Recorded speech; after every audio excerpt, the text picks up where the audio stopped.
আবু সুফিয়ানের কলিজার ভিতরে ভয় সৃষ্টি হয়ে গেল। আবু সুফিয়ান আর মদিনায় ফিরে আসার কি করে নাই, সাহস করে নাই। তবে একটা ধমক তো দিতে হবে। তখন আপনার আব্দুল কায়েস গোত্রের একটা দল, ব্যবসায়িক কাফেলা, তারা উত্তর দিকে যাচ্ছিল। বলে তোমরা কোথায় যাবে? বলে আমরা যাচ্ছি তো মদিনায়। বলতে তাইলে তো ভালো কথা, মুহাম্মদের সাথে যখন তোমাদের দেখা হবে পথের মধ্যে, তাহলে বলবা যে আবু সুফিয়ান বিরাট দলবল নিয়ে, অস্ত্র শস্ত্র নিয়ে মদিনায় হামলা করার জন্য এগিয়ে আসতেছে। পথের মধ্যে আমাদের দেখা হয়েছে, তোমাদেরকে যা পুরস্কার দেওয়া দরকার আমরা দেব, এই খবরটা মুহাম্মদের কাছে পৌঁছাই দাও। সুবহানাল্লাহ। আউযু বিল্লাহি মিনাশ শাইতানির রাজীম। বিসমিল্লাহির রহমানির রহিম। الذين قال لهم الناس إن الناس قد جمعوا لكم فاخشوهم فزادهم إيمانا وقالوا حسبنا الله ونعم الوكيل فانقلبوا بنعمة من الله وفضل لم يمسسهم سوء واتبعوا رضوان الله والله ذو فضل عظيم إنما ذلكم الشيطان يخوف أولياءه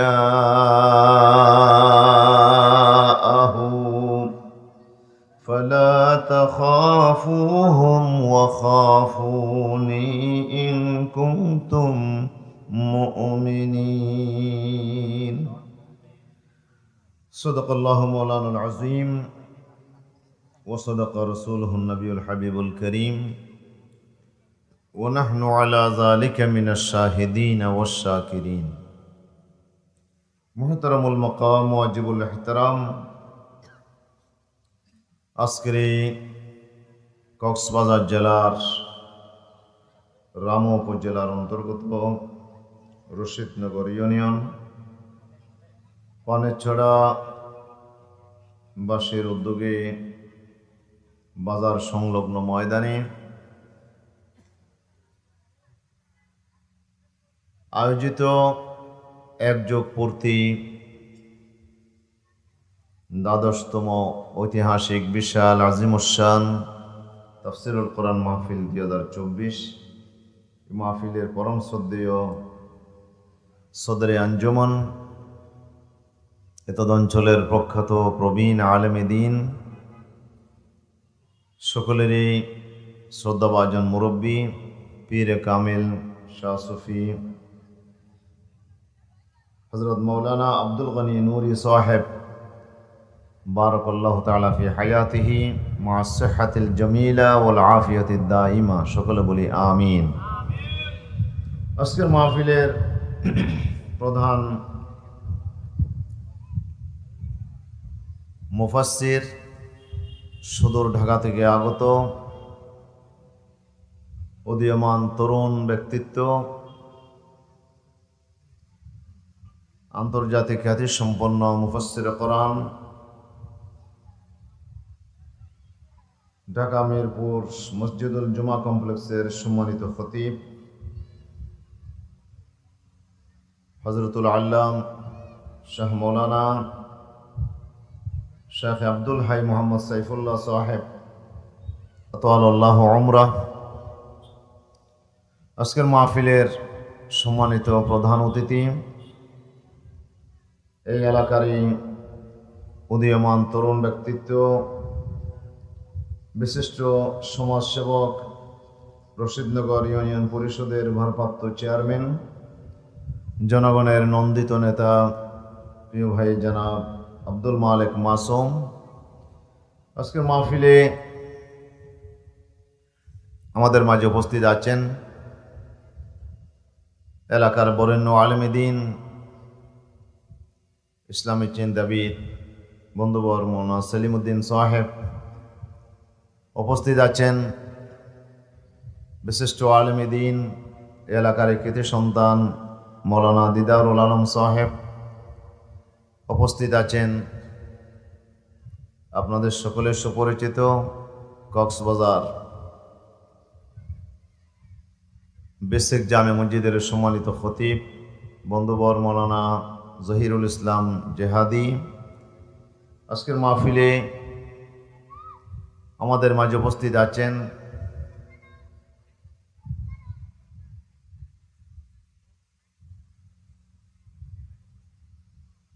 আমার পূর্বে আপনাদের সামনে কথা বলেছেন রশিদনগর ওলামা বিভাগের সম্মানিত সেক্রেটারি উদীয়মান তরুণ বক্তা মৌলানা ডক্টর নুরুসফা কামাল সাহেব, পুকুরিয়া মুখলিসি এমদাদুল উলুম মাদ্রাসার এমদাদুল ইসলাম মাদ্রাসার সিনিয়র শিক্ষক মৌলানা মুফতি হাসান আলী রশিদি সাহেব।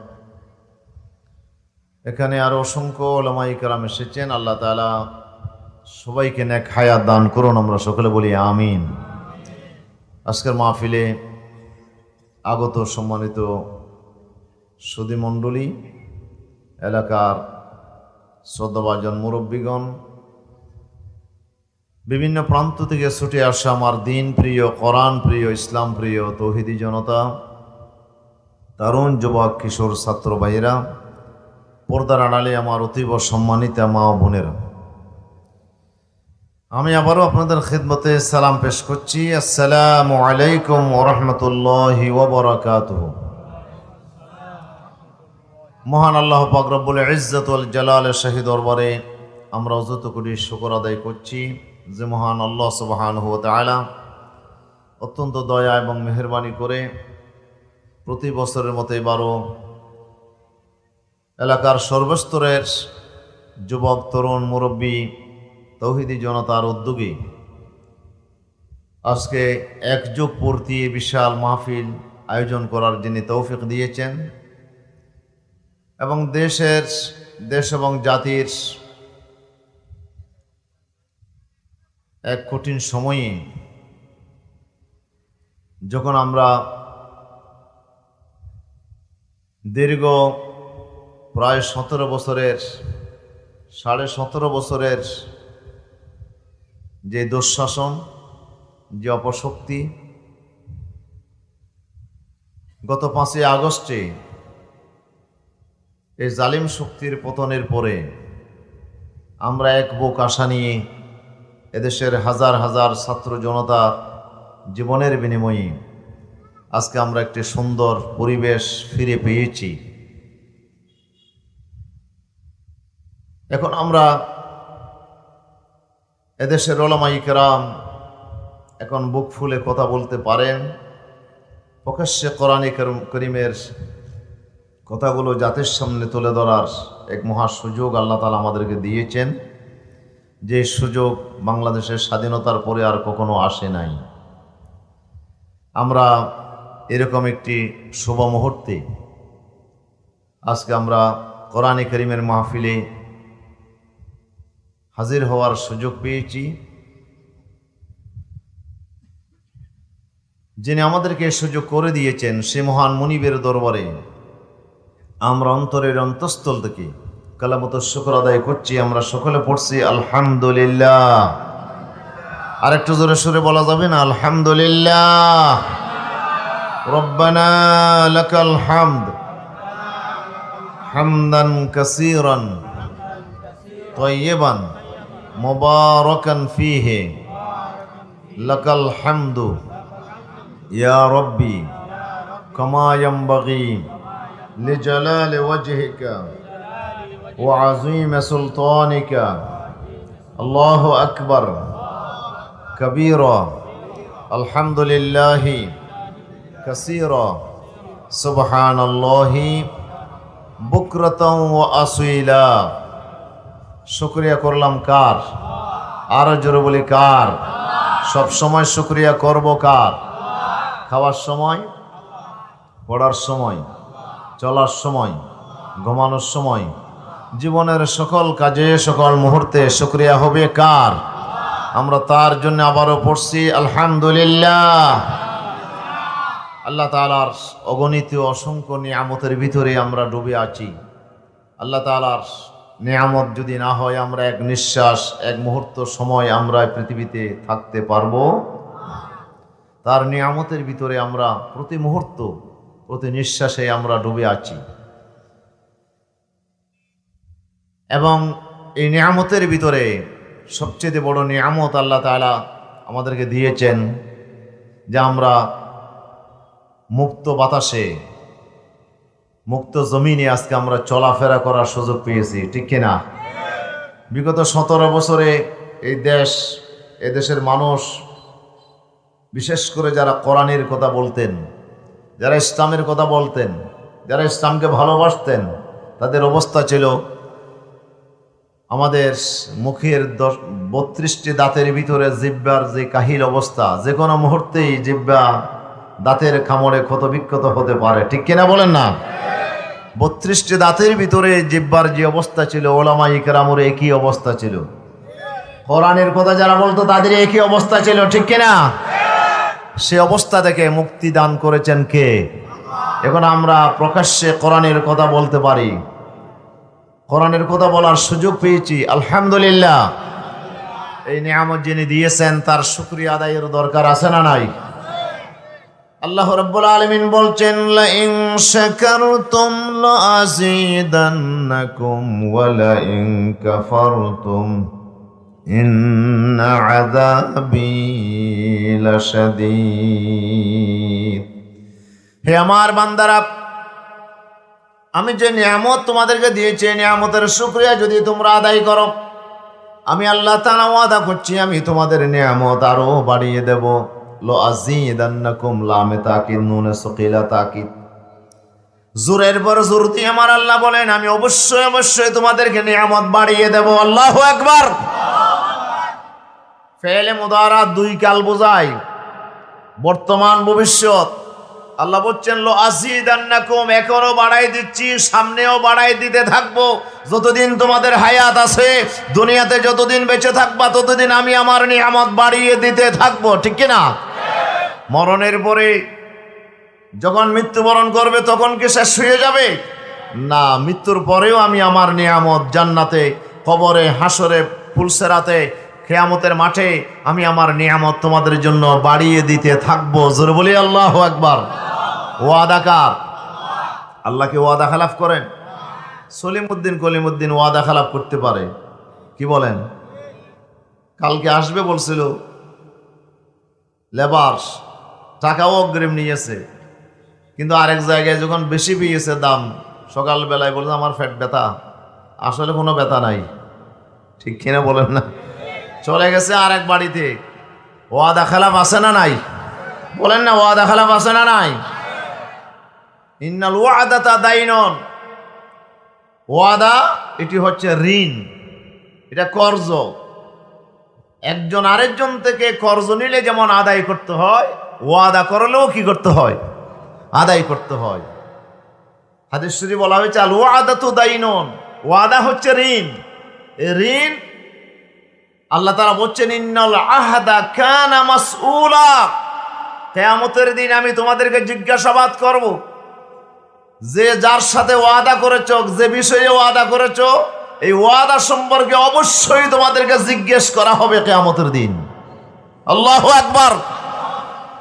তুমি তোমার পরিবারের সাথে ওয়াদা করেছো, সন্তানের সাথে ওয়াদা করেছো, বাচ্চা কান্না করতেছে আর বলছেন বাবা কাঁদিও না, তোমার জন্য নাস্তা আনবো, কিন্তু বাজার থেকে আসার সময় কিছুই আনলেন না, ওয়াদা কথা বলেন না, ওয়াদা খারাপ হয়েছে কিনা?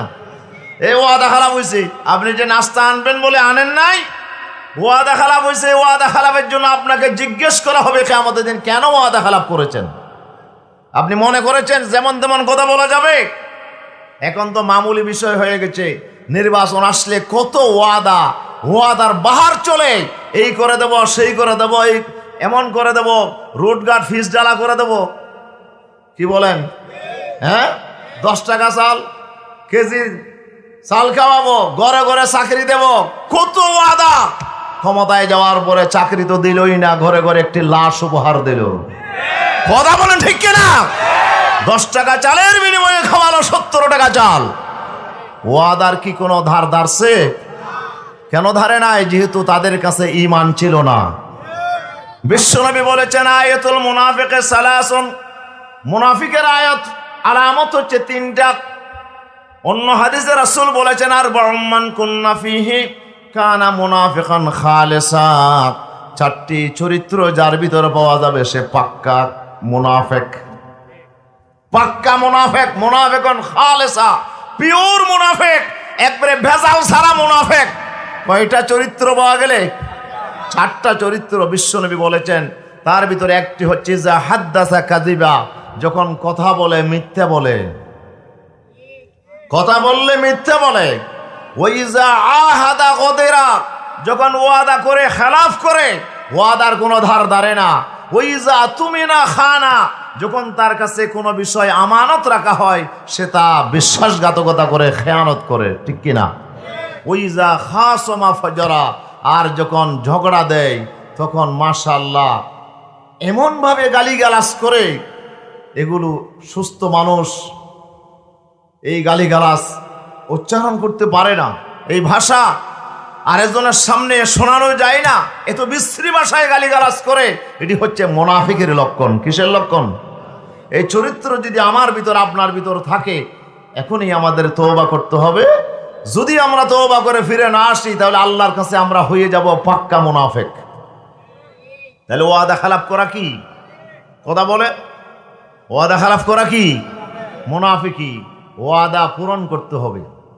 আল্লাহ রাব্বুল আলামিন বলছেন মিনাল মুমিনিনা রিজালুন সাদাকু মা আহাদুল্লাহ আলাইহি ফামিনহুম মান কাদা নাহবাহু ওয়া মিনহুম মান ইয়ানতাযির ওয়া মা বাদদালু তাবদীলা। আল্লাহ রাব্বুল আলামিন বলেন বান্দা, ইমানদারদের ভিতরে এমন কিছু ইমানদার আছে, মিনাল মুমিনিনা রিজাল, ওরা আল্লাহর সাথে যে ওয়াদা করেছে সেই ওয়াদা যেমন করেছিল তেমন ভাবে তারা বাস্তবায়ন করেছে। সাদাকু মা আহাদুল্লাহ আলাইহি, আল্লাহর সাথে ওয়াদা করেছিল সেই ওয়াদা তারা যথাযথভাবে পূরণ করেছে। সুবহানাল্লাহ বলবেন। ওয়াদা পূরণ করেছে। তাদের ভিতরে ফামিনহুম মান কাদা নাহবাহু, একদল ওয়াদা পূরণ করতে গিয়ে তাদের জীবন শেষ করে দিয়েছে, দুনিয়া থেকে বিদায় হয়ে গেছে। ওরা ওয়াদা করেছিল আল্লাহর দ্বীনের জন্য। তারা বলছিল ইন্না সলাতি ওয়া নুসুকি ওয়া মাহইয়ায়া ওয়া মামাতি লিল্লাহি রাব্বিল আলামিন, আমার নামাজ, আমার কুরবানি, আমার ইবাদত, আমার জীবন, আমার মৃত্যু সব কার জন্য? তারা ফাঁসির রশিতে জীবন দিয়ে, শাহাদাতের তাজরা রক্ত ঢেলে দিয়ে তারা প্রমাণ দিয়েছে আল্লাহর সাথে যে ওয়াদা করেছিল সেটা বাস্তবে তারা সত্যে পরিণত করেছে, ঠিক কিনা? তারা আল্লাহর জন্য জীবন দিয়ে দিয়েছে, আল্লাহর জন্য তারা মৃত্যুকে বরণ করে নিয়েছে। আল্লাহ বলছেন আমার বান্দাদের ভিতরে, ইমানদারদের ভিতরে কিছু বান্দা আছে আল্লাহর সাথে ওয়াদা যেমন করছিল ঠিক তেমনি ভাবেই তারা ওয়াদা পূরণ করতে গিয়ে বাতিলের সাথে আতাত করে নাই, বাতিলের সামনে সারেন্ডার হয় নাই। ওরা জেল, জুলুম, নির্যাতন, রিমান্ডকে তারা মেনে নিয়েছে। আল্লামা সাঈদের গোনা দূর ছিল না, উনি 13 বছর কারাগারে আপনার ধুকে ধুকে তিনি কষ্ট স্বীকার করেছেন।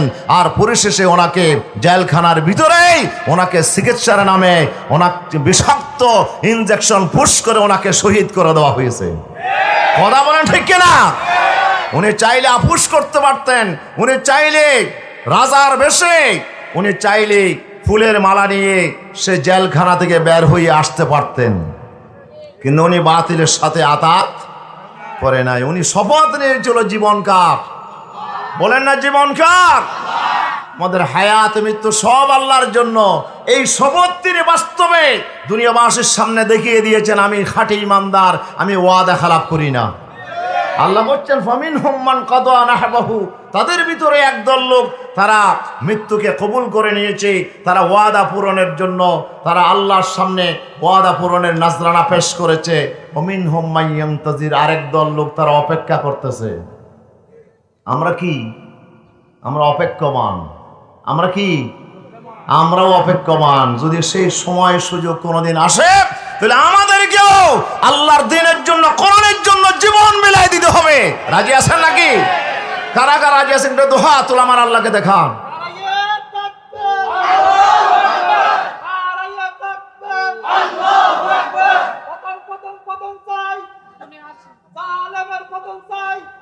আল্লাহ আমাদের কবুল করুন। জোরে বলি আমিন।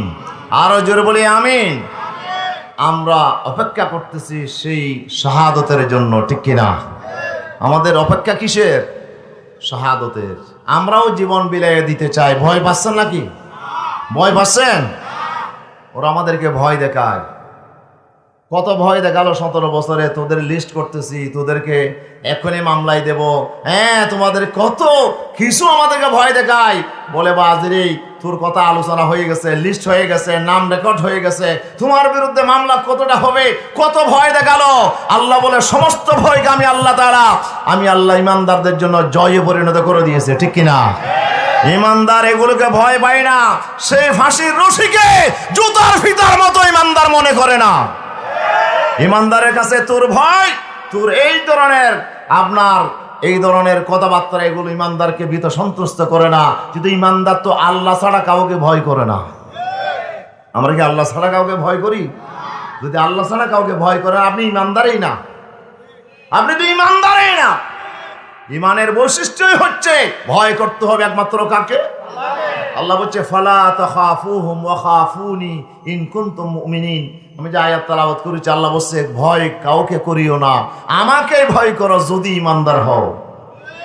ইমানদার হতে চাইলে আমাকেই ভয় করতে হবে, দুনিয়ার আর কাউকে ভয় করা যাবে না। সুতরাং ইমানদার কোনো রাজা বাদশাকে, কোনো নেতা নেত্রীকে, কোনো ক্ষমতাবানকে ইমানদার ভয় করে না, মৃত্যুকে ইমানদার ভয় করে না, পরোয়া করে না। ইমানদার ভয় করে একমাত্র কাকে? আমাদের ভয় হবে একমাত্র আল্লাহকে। আল্লাহকে আমরা ভয় করি, এটাই হচ্ছে ইমানের পরিচয়। আপনি যদি সত্যি ইমানদার হন তাহলে সেই ভয় আল্লাহ তাআলা উপর ভরসা করে এই ভয়কে জয় করে নিতে হবে। সুতরাং 17 বছর ভয় দেখাইছেন, কোনো কাজ হয় নাই। আল্লাহ তাআলা এমনভাবে বিজয় এনে দিয়েছেন। 5ই আগস্টে যারা লিস্ট করছিল তাদেরকে বলছিলাম যে তোমাদেরও লিস্ট হচ্ছে। আমরা বলছিলাম যে তোমাদেরও কি হচ্ছে? লিস্ট হচ্ছে। তবে আমরা করছি না, লিস্ট করতেছেন কে? যিনি আকাশ আর জমিনের মালিক, তিনি তোমাদের লিস্ট করতেছে।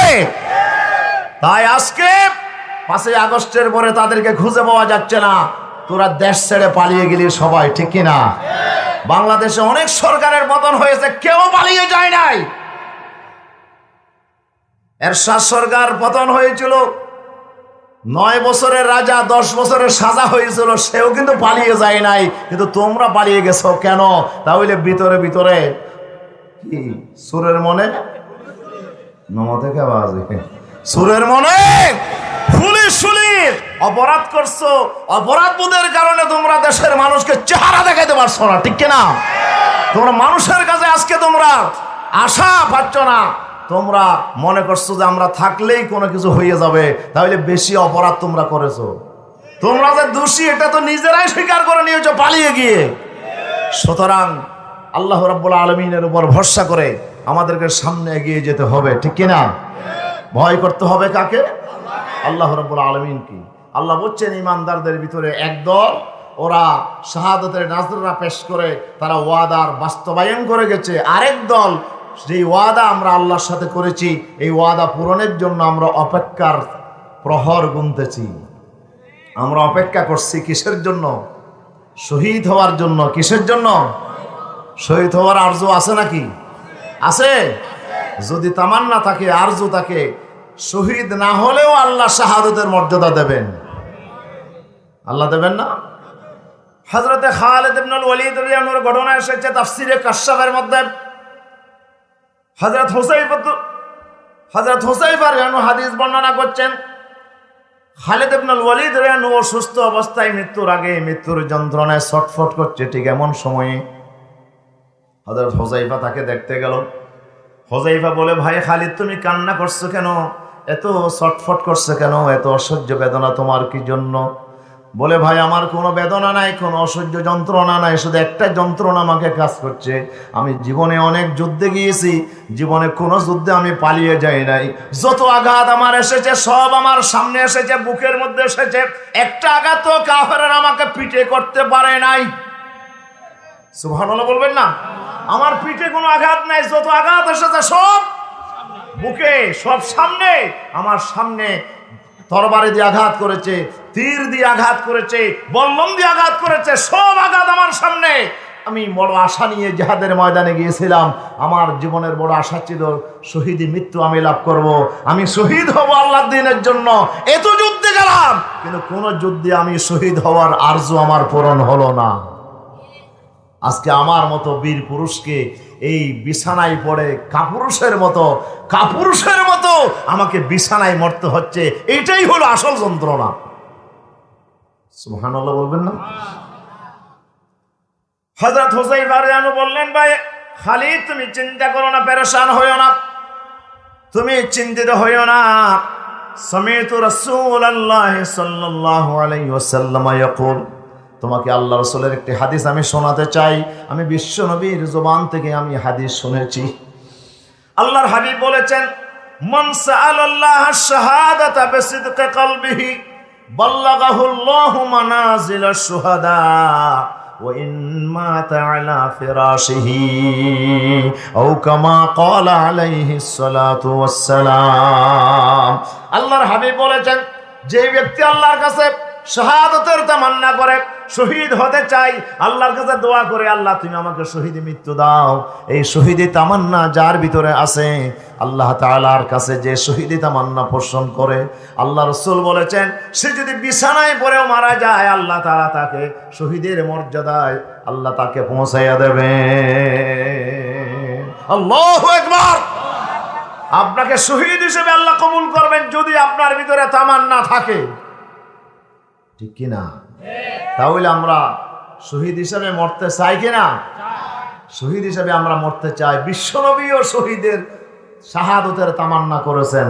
আল্লাহ রাসূল বলেন, লাওয়াদিতু আন উকতালা ফি সাবিলিল্লাহ সুম্মা উহয়া সুম্মা উকতাল সুম্মা উহয়া সুম্মা উকতাল। বুখারী শরীফের হাদিস। রাসূলুল্লাহ বলেন, আমার আরজু হয় আমি যেন আল্লাহর রাস্তায় শহীদ হয়ে যাই, আমি যেন শহীদ হয়ে যাই, এরপরে আবার জীবন লাভ করি, আবার দুনিয়াতে আসি, আবার শহীদ হয়ে যাই, আবার দুনিয়াতে আবার আসি, আবার শহীদ হয়ে যাই, একের পর এক বারবার শহীদ হওয়া, এটা আমি রাসূল তামান্না করছি, কামনা করছি। সুবহানাল্লাহ বলবেন? আমার রাসূলকে আল্লাহ শহীদের মৃত্যু দিয়ে দুনিয়া থেকে নিয়ে গেছেন। রাসূলও কি শহীদ, আল্লাহ রাসূলও কি শহীদ। কেমনে শহীদ হলো? এক ইহুদি সাল্লাম বিন মুশকাম নামে একটা ইহুদি, তার স্ত্রী আল্লাহ রাসূলকে দাওয়াত দিয়েছিল, আর সে দাওয়াতে রাসূলুল্লাহকে এমন খাবার খাওয়ালো, এমন খাবার, রাসূলের সাথে একজন সাহাবীও ছিলেন, খাবার নিয়ে আসলো, সাহাবী রাসূলের আগেই খাওয়া শুরু করে দিলেন। সুবহানাল্লাহ। সাহাবী লোকমা গিলে ফেলেছেন, রাসূলুল্লাহ মুখে দিয়েছেন লোকমা, আর খাবার বলতেছে, ইয়া রাসূলুল্লাহ সাল্লাল্লাহু আলাইহি ওয়াসাল্লাম, আপনি আমাকে গিলবেন না, আমার ভিতরে বিষ আছে। কে বলতেছে? খাদ্যের এই লোকমা গ্রাস বলতেছে, রাসূল আমাকে গিলবেন না, আমার ভিতর বিষ আছে। আল্লাহ রাসূল সাথে সাথে বিষাক্ত খাবার ফেলে দিলেন। এরপরে ইহুদি মহিলাটাকে জিজ্ঞেস করলেন, ডেকে আনলেন, তুমি কি খাবারের মধ্যে বিষ দিয়েছো? বলে, আপনি জানলেন কি করে? বলে, খাবার আমাকে বলতেছে এখানে বিষ আছে। তুমি কি বিষ দিয়েছো? সে বলে, হ্যাঁ মুহাম্মদ সাল্লাল্লাহু আলাইহি ওয়াসাল্লাম, আমি বিষ দিয়েছি। কেন দিয়েছি জানেন? যদি আপনি ভণ্ড নবী হন, যেন এই বিষকেই আপনি মারা যান, আর যদি সত্য নবী হন, আমার বিশ্বাস খানা আপনাকে, আল্লাহ আপনাকে জানাইয়া দেবে এখানে বিষ আছে, এই বিশ্বাস নিয়ে আমি আপনাকে খাদ্যে বিষ দিয়েছি। রাসূল বলছেন, এই ইহুদি মহিলা শোনো, তুমি আমাকে হত্যা করার জন্য খাদ্যের মধ্যে বিষ দিয়েছো, তা আমি আল্লাহর ওয়াস্তে তোমাকে মাফ করে দিলাম, আমি তোমার বিরুদ্ধে কোনো প্রতিশোধ নেব না, বিশ্বনবীকে আল্লাহ তাআলা কি সুন্দর চরিত্র, কি ব্যবহার আল্লাহ বিশ্বনবীকে আল্লাহ তাআলা দিয়েছিলেন। আল্লাহ তাআলা বললেন, ওয়া ইন্নাকা লাআলা খুলুকিন আযীম। হে নবী, আমি আপনাকে মহান চরিত্রের মালিক বানিয়েছি। মহান চরিত্র কাকে বলে? নুরুল আনোয়ারের মুসান্নিফ উসুলে ফিকহের কিতাব বলছে খুলুক আযীম কোনটা জানো? রাসূলের এই হাদিসটাই হচ্ছে খুলুক আযীম। সিলমান কাতাআকা ওয়াফু আম্মান যালামাকা ওয়া হাসিন ইলা মান আসা ইলাইক, এটাই হচ্ছে খুলুক আযীম। সুবহানাল্লাহ। রাসূল বলেছেন যে তোমার সাথে সম্পর্ক ছিন্ন করবে, তুমি তার সাথে সম্পর্ক জোড়া দাও, তুমি সম্পর্ক রক্ষা করো। যে তোমার সম্পর্ক ছিন্ন করে দিয়েছে, তুমি তার সাথে সম্পর্ক রক্ষা করো। ওয়াফু আম্মান যালামাকা, যে তোমার প্রতি জুলুম করবে, অন্যায় করবে, তুমি তাকে মাফ করে দাও। রাসূল সাল্লাল্লাহু আলাইহি সাল্লাম জীবনেও কোনোদিন নিজের কোনো বিষয়ে প্রতিশোধ নেই নাই। আয়েশা সিদ্দিকা বলছেন, মা ইনতাকামা রাসূলুল্লাহ সাল্লাল্লাহু, কত উপরে উঁচু একটা পাহাড়, বিশ্বনবী রাতের আঁধারে এই পাহাড়ের উপরে গুহাতে উঠেছেন। আল্লাহ নবী কত কষ্ট করে আসছেন, ক্লান্ত হয়ে গেছে। রাসূল সাল্লাল্লাহু আলাইহি সাল্লামের সর মোবারক সিদ্দিক আকবরের রানের উপরে রেখে আল্লাহ রাসূল চোখের মধ্যে ঘুম চলে আসছে। এই অবস্থায় সিদ্দিক আকবরের চোখ থেকে ঝরঝর করে পানি পড়ল। চোখের পানি পড়ার কারণে আল্লাহর হাবিবের ঘুম ভেঙে গেল। আল্লাহ রাসূল বললেন, মা ইউবকিকা ইয়া আবা বকরিন, আবু বকর তুমি কাঁদছো কেন? আবু বকর বলে, ক্বাদ লুদিগতু ইয়া রাসূলুল্লাহ সাল্লাল্লাহু আলাইহি ওয়াসাল্লাম, ইয়া রাসূলুল্লাহ আমাকে সাপে দংশন করেছে, সাপ আমাকে দংশন করেছে, এই জন্য আমি বিষাক্ত সাপের দংশনের কারণে আমি আর সহ্য করতে পারছি না, এই জন্য কাঁদতেছি। হুজুর বলেন, তুমি পাটা সরাইয়া নাও। পা নেওয়ার সাথে সাথে ওই সাপ আল্লাহর নবীর সাথে দেখা করার জন্য গুহার ভেতর থেকে তিনি বের হয়ে আসলেন। সুবহানাল্লাহ। আল্লাহ রাসূল সাল্লাল্লাহু আলাইহি ওয়াসাল্লাম ওনার থুতু মোবারক নিয়ে সিদ্দিক আকবরের পায়ের মধ্যে লাগিয়ে দিলেন। সমস্ত বিষ ঠান্ডা হয়ে গেল, পুরো শরীরের বিষ পানি হয়ে গেল। রিকুহু ফিহি নামাউ ওয়া শিফা কুল্লামা ইজ মাজ্জা ফিহি আও তাফাল। বিশ্বনবী সাল্লাল্লাহু আলাইহি ওয়াসাল্লামের থুতু মুবারকের মধ্যে আল্লাহ তাআলা শিফা রেখে দিয়েছেন। এমন শিফা, এই থুতু লাগানোর সাথে সাথে সমস্ত বিষ পানি হয়ে গেল। হযরত সিদ্দিক আকবর আনহু সুস্থ হয়ে গেলেন। কিন্তু ইন্তেকালের আগ মুহূর্তে এই বিষের বিষাক্ততার, এই যে সাপের বিষ, এটা আবার শরীরের মধ্যে আল্লাহ তাআলা তুলে দিয়েছিলেন। সিদ্দিক আকবর বিষাক্ত সাপের এই দংশনের কারণে এই বিষের যন্ত্রণায় ছটফট করতে করতেই ওনার ইন্তেকাল হয়ে গেছে। এই জন্য সিদ্দিক আকবরও আল্লাহর দরবারে শহীদ। হযরত ওমর প্রতিদিন নামাজের মধ্যে দোয়া করতেন, আল্লাহকে বলতেন, আল্লাহুম্মা রযুকনি শাহাদাতান ফি সাবিলিকা ওয়াজআল মাউতি ফি বালাদি রাসূলিকা।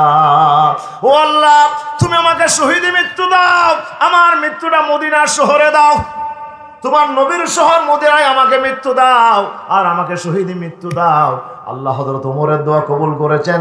ওমরকে আল্লাহ তাআলা শহীদি মৃত্যু দান করেছেন, ঠিক কিনা? ওসমানও শহীদ, হযরত আলীও শহীদ, এইভাবে চার খলিফাই শহীদ, বিশ্ব নবীও শহীদ। আল্লাহর জমিনে শহীদ হওয়ার আরজু তামান্না যার ভিতর থাকবে না, সে মুনাফিক ছাড়া আর কিছু হইতে পারে না, ঠিক কিনা বলেন না? প্রত্যেকটা ঈমানদারকে শহীদি মৃত্যুর জন্য প্রস্তুত থাকতে হবে। পালিয়ে যাবেন? হ্যাঁ, পালানোর কোনো সুযোগ নাই। শহীদি মৃত্যুবরণ করার জন্য আমাকে আপনাকে সর্বদা প্রস্তুত থাকতে হবে। যে কোনো মুহূর্তেই আল্লাহর ডাক আসলে চলে যাব। এজন্য আল্লামা সাঈদী বলতেন যে বিড়ালের মতো 500 বছর বেঁচে থেকে কোনো লাভ নাই। বিড়ালের মতো 500 বছর বেঁচে থেকে লাভ নাই, সিংহের মতো 1 ঘন্টা বাঁচবো, ঠিক কিনা? 1 ঘন্টা বাঁচবো, সিংহের মতো বাঁচবো। বিড়ালের মতো মিউ মিউ করে 500 বছর বেঁচে থেকে কোনো লাভ নাই।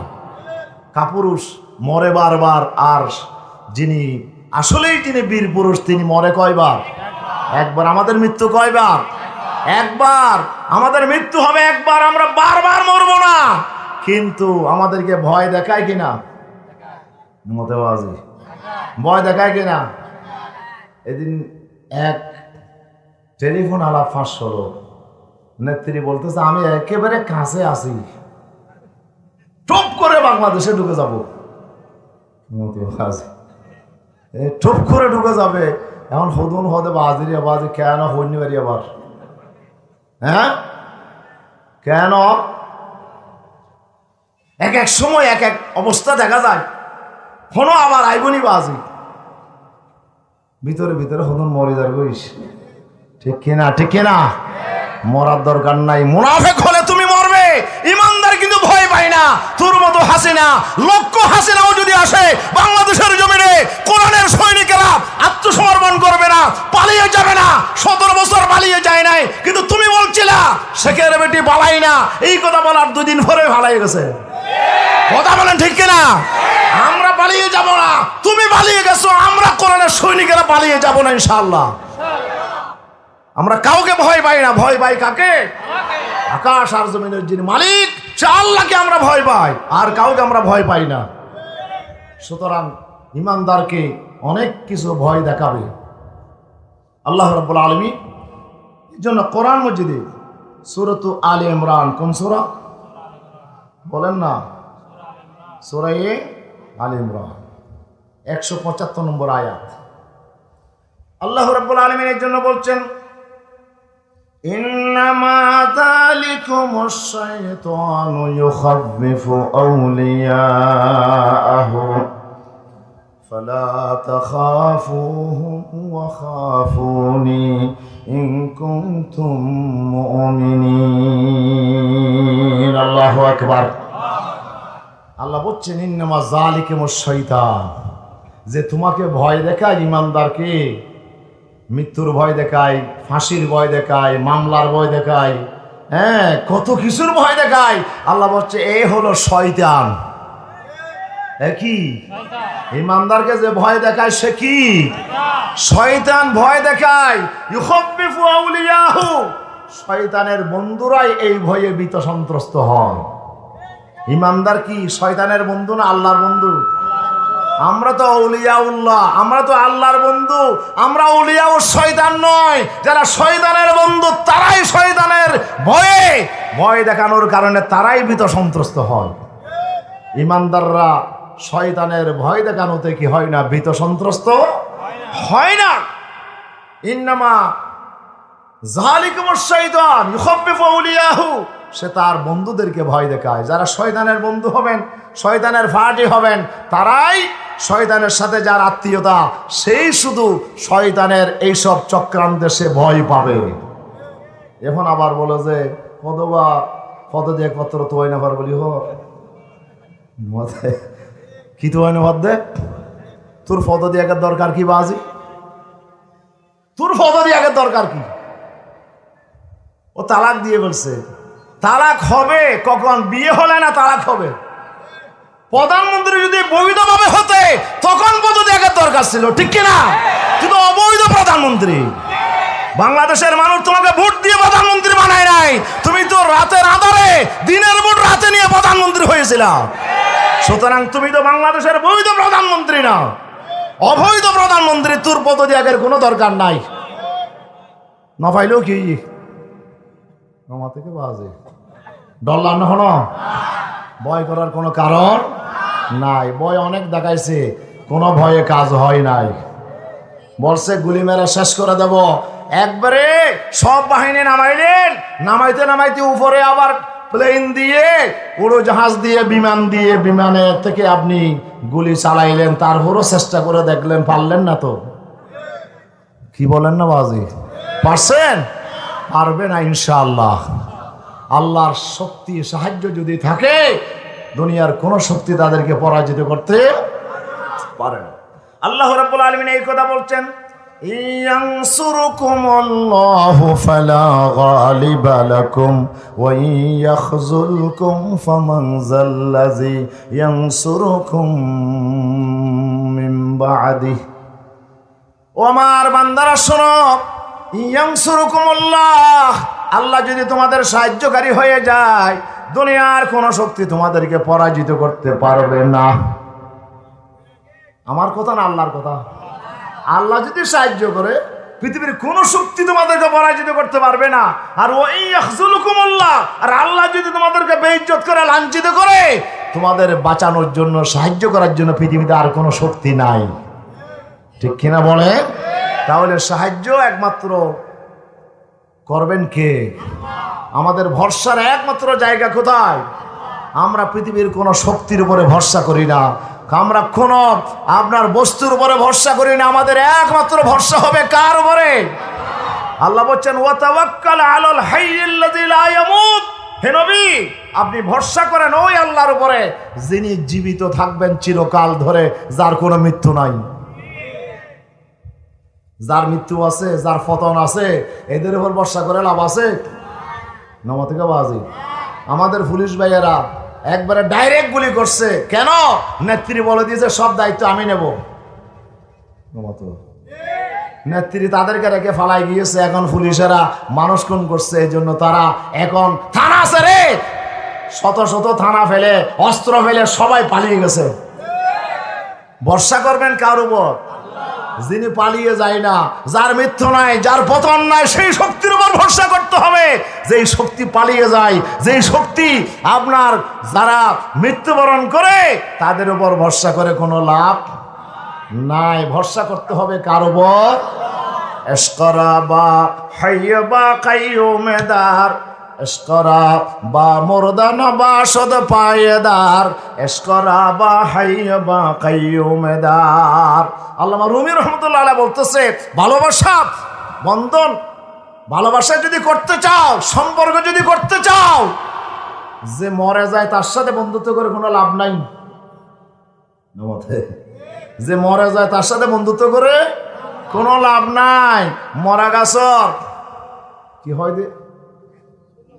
হ্যাঁ, মরা গাছ তার ফুল ফুটিত নয়। মরা গাছে আর ফুল ফুটবে না। মরা যে মরে যায় তার ভরসা করে কোনো লাভ নাই। ভরসা করতে হবে কার উপর? আল্লাহ সুবহানাহু ওয়া তাআলার উপর।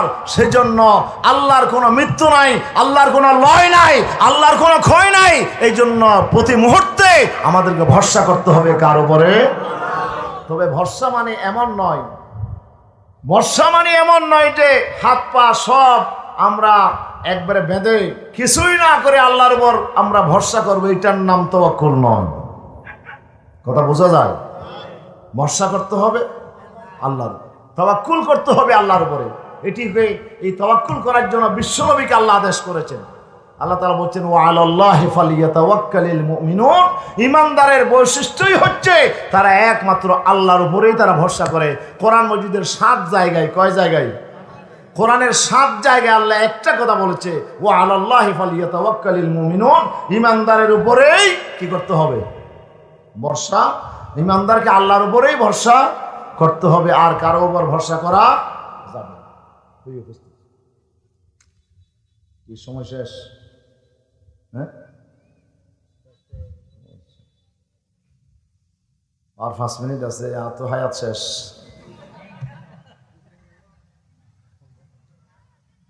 আল্লাহ রাব্বুল আলামিন বলছেন, বান্দা ভরসা করতে হবে একমাত্র আল্লাহর উপরে। আল্লাহ ছাড়া আর কারো উপরে ভরসা করা যাবে না। ভরসা করলেই ওই রশি ছিঁড়ে যাবে, ওই রশি ধরে লাভ নাই। লন ফাসওয়াম আলাহা ফামান ইসতামসাকা বিল উরওয়াতিল উসকা লন ফাসওয়াম আলাহা। এমন রশি ধরো যেই রশি কখনো ছিঁড়ে যাবে না। দুনিয়াতে, কবরে, হাসরে কোনো জায়গায় ছিঁড়ে যাবে না। এটি কার রশি? বলেন তো কার রশি? সে আল্লাহর রশি ধরতে হবে, আল্লাহর পথ ধরতে হবে। অন্য কোন নেতার উপরে, নেত্রীর উপরে ঈমান এনে লাভ নাই। ইয়ার হুদন আবার নোয়া স্বপ্ন দেখে নেত্রীর উপরে, ঠিক কিনা? কোন নেতার উপরে, নেত্রীর উপর ভরসা করে লাভ নাই। সব ভরসা করতে হবে কার উপর? আল্লাহ তাআলার উপর। আল্লাহ রাব্বুল আলামিন এখন যে সময় চলতেছে, এই সময় এখন আমাদেরকে হকের উপরে, সত্যের উপরে, দ্বীনের উপরে, ইসলামের উপরে, কোরআনের উপরে আমাকে টিকে থাকতে হবে। আমার পক্ষে যে আসুক আসুক, না আসুক না আসুক, যা আসবে আসবে, আসবে না আসবে না, আমরা কারো উপর ভরসা করব না। আমরা একা চলনীতি, আমাদেরকে কোরআনের সাথে চলতে হবে, ঠিক কিনা? আমরা অন্য কোন দলের উপরে আমাদের ভরসা নয়, আমাদের একমাত্র ভরসা হবে কার উপরে? আল্লাহ তাআলার উপরে। এই নিয়মের উপর যদি আমরা চলতে পারি, ইনশাআল্লাহ পরাজিত করার শক্তি পৃথিবীতে কারো নাই।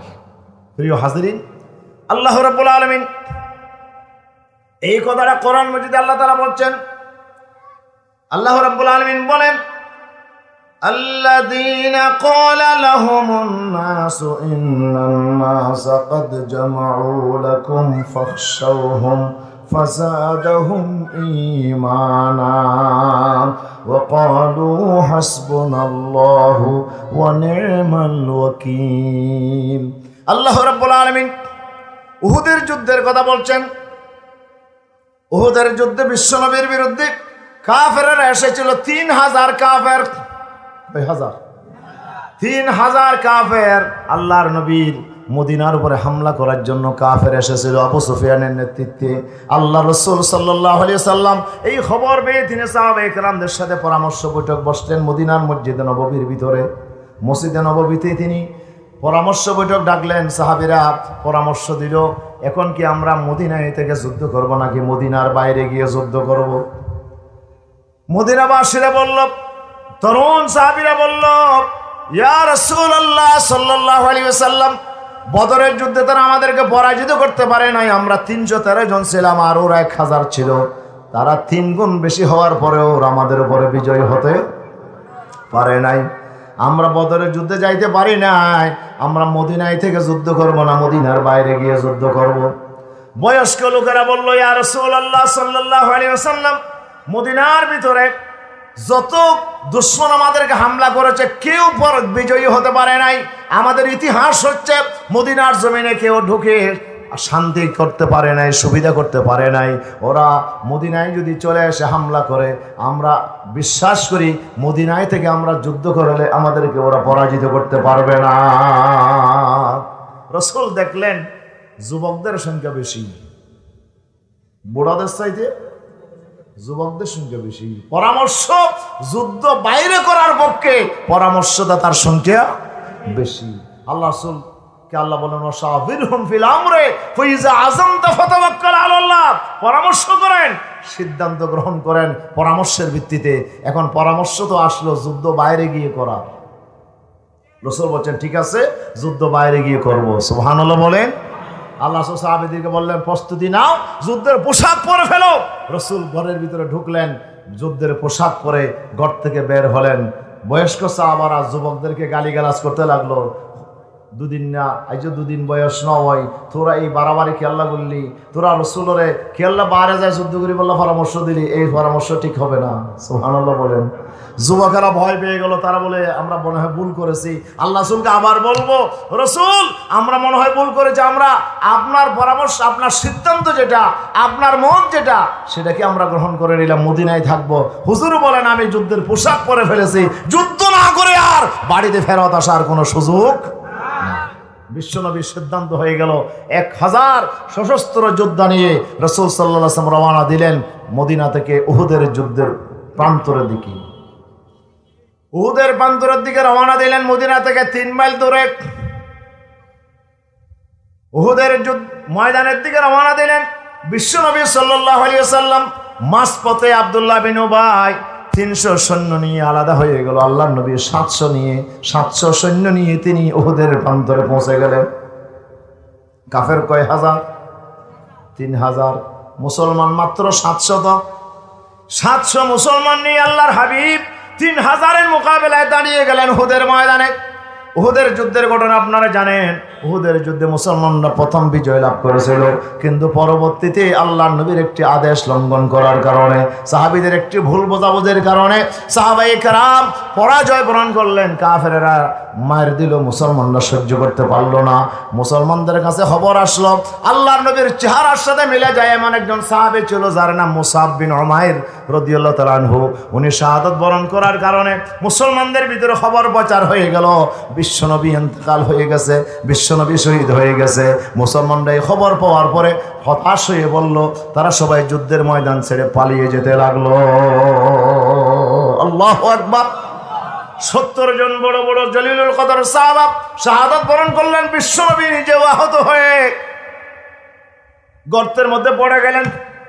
আল্লাহর নবীর সামনে যারাই আপনার সাহাবী ছিল, সবাইকে শহীদ করে দেওয়া হলো, আল্লাহর নবীকে আঘাত করা হলো, বিশ্বনবীর দুটি দাঁত ভেঙে দেওয়া হলো, আর মাথার উপরে তরবারি দিয়ে আঘাত করার কারণে লোহার টুপি কেটে গিয়ে আল্লাহর নবীর মাথার মধ্যে লোহার কড়া ঢুকে গিয়েছিল। জোরে বলি আল্লাহু আকবার।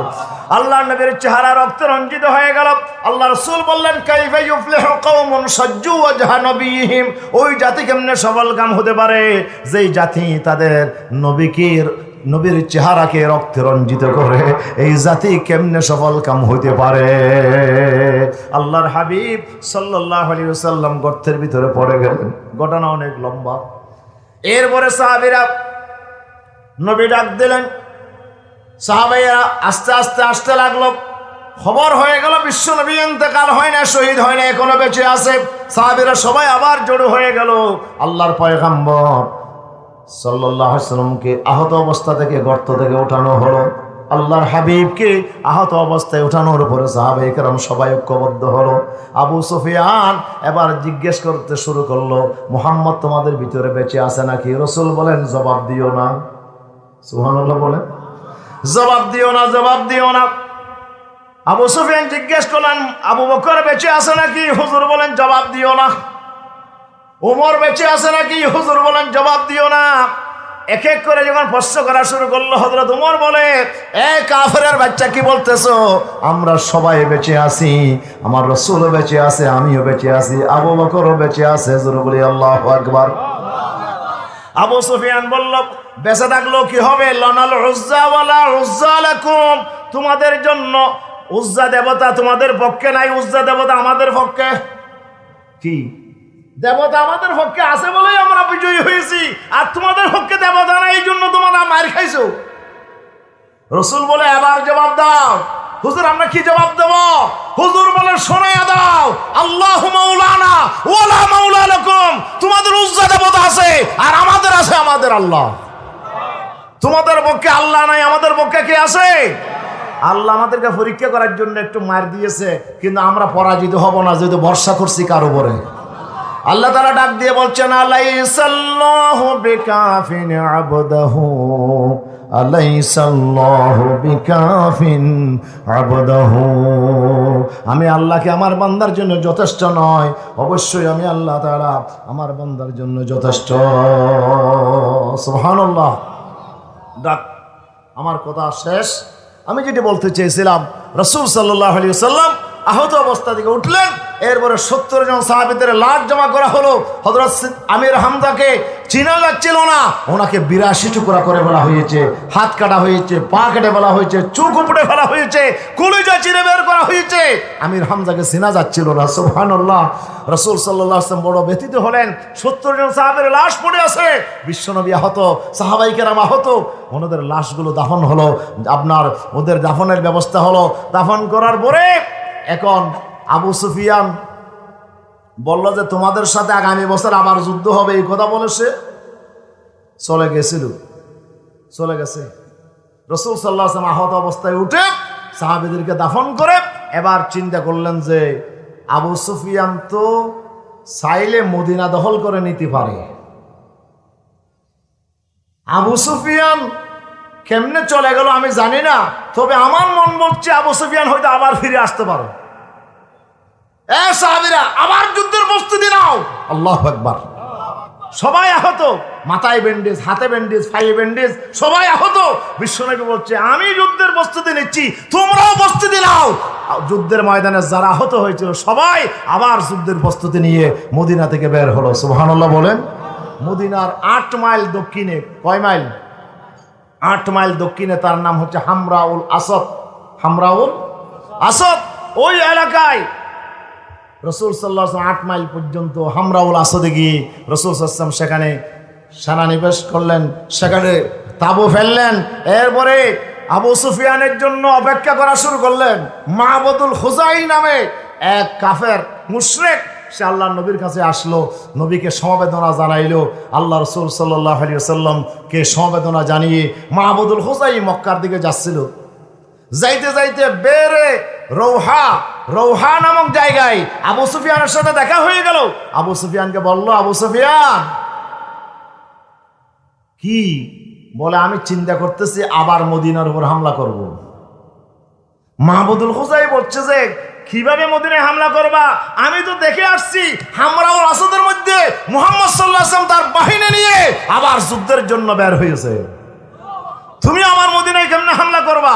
এই কথা শোনা তারা এসে আল্লাহ রসুলের কাছে এসে এই খবর পৌঁছাই দিল। রসুল্লাহ শোনার পরে ভয় পেয়ে গেছেন, সাহাবীরা ভয় পেয়ে গেছেন।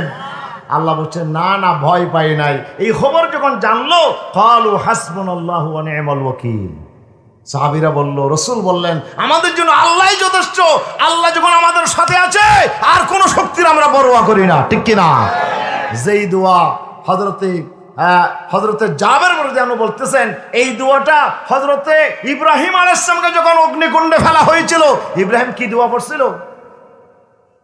নমতে বিপদে পড়লে কি দোয়া পড়বেন? হাসবুনাল্লাহু ওয়া নি'মাল ওয়াকিল পড়েন না? হাসবুনাল্লাহু ওয়া নি'মাল ওয়াকিল। ইব্রাহিম আলাইহিস সালাম এই দোয়া পড়ছিলেন, যার কারণে অগ্নিকুণ্ডকে আল্লাহ আপনার ফুলের বাগানে পরিণত করে দিয়েছেন, ঠিক কি না? ইব্রাহিম আলাইহিস সালাম যেই দোয়া বললেন, রাসূলও সেই দোয়া বললেন, যার কারণে এই দোয়া বলার কারণে আল্লাহ তাআলা আবু সুফিয়ানের কলিজার ভিতরে আল্লাহ ভয় সৃষ্টি করে দিলেন, আর যুদ্ধ করার জন্য মদিনায় আসার তার সুযোগ হয় নাই, ঠিক কি না?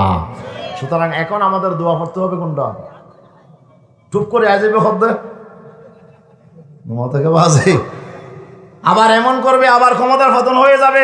প্রেসিডেন্ট বলে আমি পদত্যাগপত্র খুঁজে পাচ্ছি না, তো এখন কি হবে বাজরে? আমরা বলি যে না, হাসবুনাল্লাহু ওয়া নি'মাল ওয়াকিল, আমাদের আর কোনো ভয় নাই, আমাদের জন্য আল্লাহই যথেষ্ট। আমরা আর কারো উপর ভরসা করি না, একমাত্র ভরসার জায়গা কোথায়? সবসময় মৃত্যুর জন্য প্রস্তুতি নিতে হবে, শহীদি মৃত্যুর জন্য প্রস্তুত থাকতে হবে। আল্লাহ আমাদের তৌফিক দান করুন, আমিন।